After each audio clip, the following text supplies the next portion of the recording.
সুপ্রভাত, আবার চলে এলাম সকলের সামনে আমাদের রান্নাঘরে। আজকে আমি ব্রেকফাস্টে একটা রেসিপি দেখাবো, ডিম কচুরি। আমি তার জন্য ময়দাটাকে আগে ময়ম দিয়ে মেখে রেখেছি।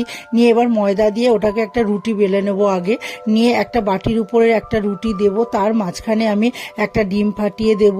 তারপরে হচ্ছে পেঁয়াজ, কাঁচা লঙ্কা, টমেটো, ক্যাপসিকাম, ধনেপাতা সব কুচোনো ওর মধ্যে ছড়িয়ে দেব। দিয়ে তার উপরে চিজ টুকরো করে কেটে রেখেছি, চিজটাকে দেব।